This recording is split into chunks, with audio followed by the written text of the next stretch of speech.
लेकिन सोनम वांगचुक ने विदेशों से जो पैसा लिया उसमें उन्होंने कई नियमों का उल्लंघन किया और कई बार उन्होंने इन जानकारियों को छिपाया। तीसरा सवाल, जो पैसा ट्रस्ट के बैंक अकाउंट्स में जमा हुआ उस पैसे को उन्होंने अपनी निजी कंपनी में ट्रांसफर क्यों किया? इसके भी सबूत कल हमने आपको दिखाए थे कि उनके ट्रस्ट में पैसा आता है, उसके बाद वो उस पैसे को अपने पर्सनल बैंक अकाउंट में ट्रांसफर कर लेते हैं। ये गैर कानूनी है।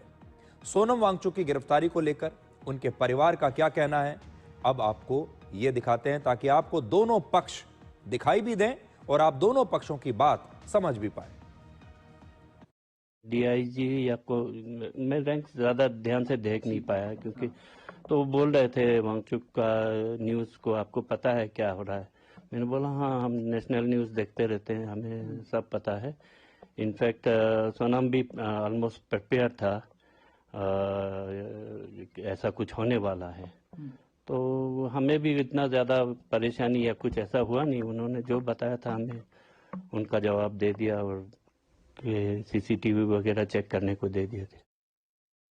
सोनम को तो अंदाज़ा था कि ऐसा ही होगा, लेकिन हमें नहीं लगा कि वाकई ऐसा होगा, उनको अरेस्ट कर देंगे। पहले तो 2-3 आए घर पे, फिर उसके पीछे बहुत सारे आए, फिर पूरा छानबीन किया घर पे।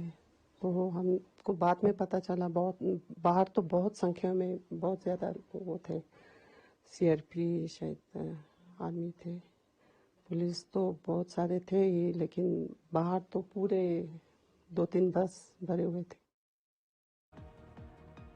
सोनम वांगचुक पर कई गंभीर आरोप हैं, जिनमें पैसे के लेन देन से लेकर हिंसा भड़काने तक के आरोप शामिल हैं। पहले तो पैसे को लेन देन को लेकर मैंने आपको बताया कि कैसे वो अपने बैंक अकाउंट्स के बारे में जानकारियां छुपा रहे हैं, कैसे गैर कानूनी तरीके से विदेशों से पैसा ले रहे हैं जिसका हिसाब किताब वो नहीं दे पा रहे हैं। लेकिन उससे भी बड़ी बात यह है कि उन पर आरोप है कि उन्होंने लद्दाख में जो हिंसा हुई उसे भड़काने का काम किया है। और ये भी हमने कल आपको बताया था कि बहुत सारे हमारे विपक्ष के नेता ये सोच रहे थे कि कुछ दिन पहले जो नेपाल में हुआ था, कुछ वैसी ही हिंसा, कुछ वैसा ही विद्रोह लद्दाख में भी हो जाए। उनकी उम्मीद तो ये थी कि नेपाल पार्ट 2 लद्दाख में हो जाएगा। एक और बात को आप समझिए, लद्दाख में इस तरह का प्रोटेस्ट होना, इस तरह की हिंसा होना कोई छोटी मोटी बात नहीं है, ये बहुत गंभीर बात है।